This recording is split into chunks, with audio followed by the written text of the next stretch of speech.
This is an open meeting of the U.S. Securities and Exchange Commission on April 13, 2016, under the Government in the Sunshine Act. Today, the Commission will consider two separate recommendations from the staff. First, we will consider and vote on a recommendation from the Division of Corporation Finance to issue, as another important step in its disclosure effectiveness review, a concept release on modernizing certain business and financial disclosures required by Regulation SK. Second, we will consider and vote on a recommendation from the Division of Trading and Markets to adopt final rules for the business conduct standards of security-based swap dealers and major security-based swap participants, rules essential to completing our regulatory regime under Title VII of the Dodd-Frank Act. I will discuss the recommendations in the order they will be presented, turning first to the recommendation from the Division of Corporation Finance.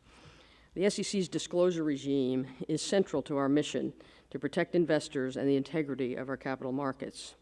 Since 1934, our disclosure requirements have been designed to foster transparency, honesty, and confidence in the markets so that investors can make informed investment and voting decisions, and companies can appropriately access the capital they need. In the modern era, Regulation SK has become the key tool for furthering these goals and is a central repository for the Commission's rules covering the business and financial information that companies must provide in their filings, including information describing a company's business, risks that the company faces, and management's discussion and analysis of a company's financial condition and result of operations. Because of its critical importance to investors and issuers, optimizing Regulation SK and our disclosure regime more broadly is a crucial ongoing responsibility of the Commission and the staff. On several occasions, the Commission and its staff have undertaken an assessment of whether our disclosure requirements continue to provide investors with the information they need to make informed investment and voting decisions. Some of these earlier efforts have focused on modernizing or simplifying disclosure requirements. Other initiatives have addressed specific features of disclosure and produced significant changes to our regulations, such as the changes made in 2005 to the securities offering process or those made in 2002 to accelerate periodic reporting. All of these efforts have contributed to shaping our current system and requirements. The concept release we are considering today is a foundational product of the staff's Disclosure Effectiveness Initiative, a multifaceted effort that began in late 2013 with a staff report to Congress mandated by the Jobs Act on how to update and modernize our disclosure requirements. After the report was completed, I directed the staff to do an in-depth review of Regulations SK and SX to consider ways to improve our disclosure requirements for both investors and companies.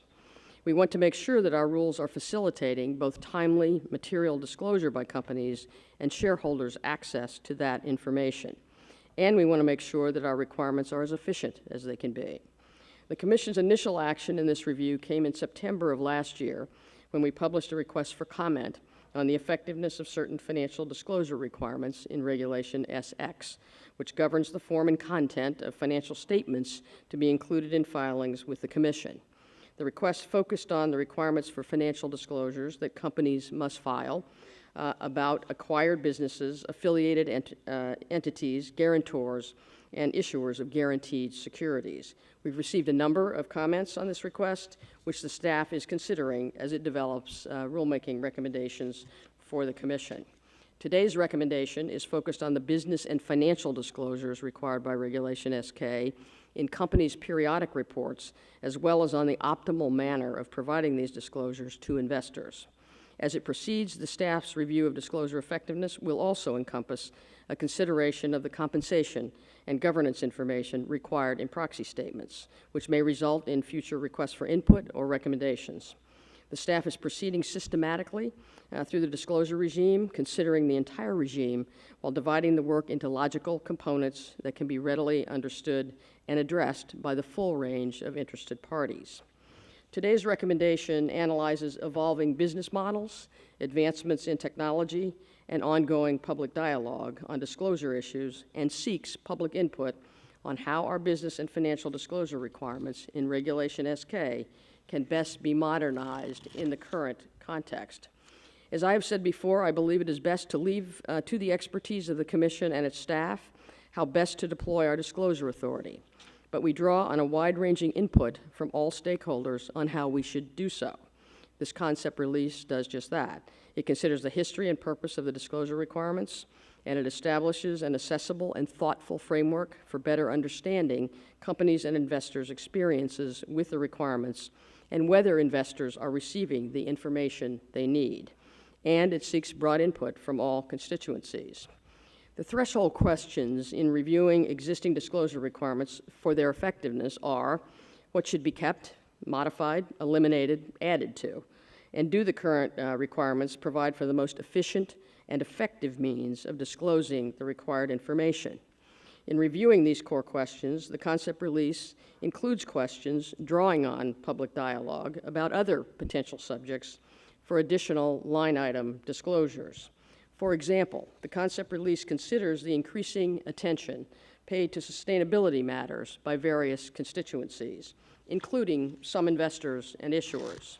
Many companies have been engaging with investors on these topics and voluntarily providing reports outside of their Commission filings and beyond what is currently required under the federal securities laws or our rules. Engagement with investors on disclosure, not to mention a wide range of other issues, is essential, and I strongly encourage further dialogue as the staff's review progresses. In addressing these questions and others, the concept release takes a broad step-back look at how we can make our disclosure regime better and more useful in 2016 and beyond. Our disclosure framework, both historically and currently, is largely principles-based and rests on the fundamental tenet of materiality, which the Supreme Court and the Commission have stated centers on whether there is a substantial likelihood that a reasonable shareholder would consider certain information important to decision-making as an investor. As Chief Judge Thurgood Marshall, writing for the court in TSC Industries versus Northway, put it, there must be a substantial likelihood that the disclosure of the omitted fact would have been viewed by the reasonable investor as having significantly altered the total mix of information made available. Recognizing that setting a materiality standard unnecessarily low could cause management to bury the shareholders in an avalanche of trivial information. I believe those fundamental principles have served investors and our markets well, but the concept release invites further consideration of whether the lines are appropriately drawn for investors and issuers today. And in conducting their review, the staff is sensitive to both the concerns of various shareholders that they generally want more, not less information, and to companies' concerns about requiring unnecessary immaterial disclosures. Another critical element of effective disclosure is in its presentation and delivery. The concept release seeks input on how we could improve the readability and navigability of information, because while optimal content and scope requirements are obviously critical, they mean very little if the information provided is not reviewed or understood.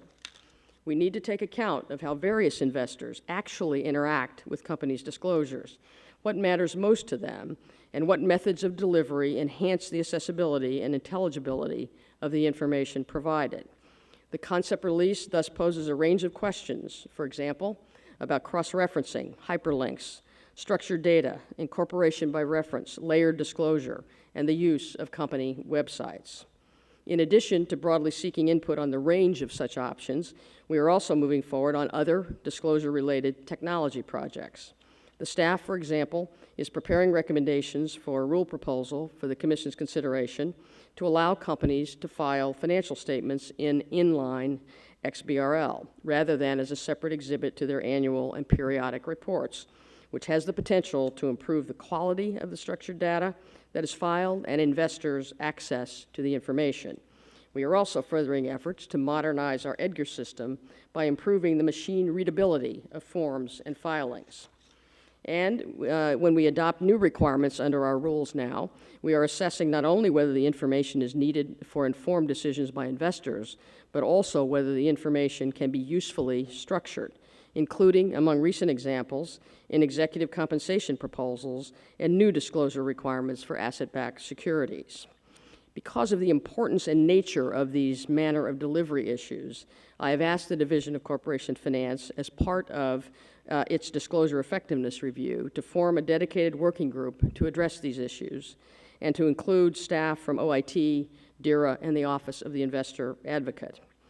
The work of disclosure effectiveness obviously does not stop with this release. The staff is continuing to develop recommendations to update and enhance the range of our requirements, with work streams on potential updates to industry guides, in particular Guide 3 and Guide 7, which cover disclosures in the banking and mining industries, among others, and potential rule amendments to reduce various duplicative, overlapping, outdated, or unnecessary disclosures. So stay tuned. Good disclosure benefits everyone, investors, companies, and the markets generally, and everyone has a strong interest in it. I'm encouraged that as the staff was developing its recommendations, many companies took a fresh look at their own disclosures to see how they could make improvements in advance of any action on our part. And they have engaged with investors, recognizing that investors are the ultimate consumers of companies' disclosures and the primary beneficiaries of improvements. I encourage investors to continue to engage with companies on disclosure and to respond to our request for comment in this concept release. Broad input is essential, as effective disclosure depends on the trust and support of a wide range of stakeholders, most significantly, the investors and issuers that the system is designed to serve. Before I turn over the proceedings to Keith Higgins, the Director of the Division of Corporation Finance, to discuss the concept release, I would like to thank the staff for their really very hard, thorough, and very careful and balanced work on this release. So specifically, I would like to thank Keith, Karen Garnett, Angie Kim, Raquel Fox, Lisa Cole, Amy Reischauer, Brian Soares, Charlie Guidry, Ada Sarmento, Peggy Kim, Ji Shin, David Corvin, Sean Harrison, Anuja Majumdar, and I'm sure I got that wrong, Frank Pijo, Nolan McWilliams, Donald Field, Jamie Kessel, Mitchell Austin, Niley Shaw, Todd Hardiman, Lindsay McCord, Ryan Milne, Kevin L. Vaughn, Jessica Barbaric, Stephanie Sullivan, Paul Dudick, and Ellie Corals in the Division of Corporation Finance. Annie Small, Bryant Morris, and Connor Rosso in the Office of the General Counsel. Mark Flannery, you're out there. Vanessa Countryman, Simona Mola-Yost, Mike Willis, Tara Bandari, Helen Zhang, and Jennifer Bethel in the Division of Economic and Risk Analysis. And Jim Schnurr, Wes Bricker, Brian Croto, Courtney Sockleben, Jeff Minton, and Duke Dang in the Office of the Chief Accountant. I would also like to thank my fellow commissioners and their counsel for their productive input on this release.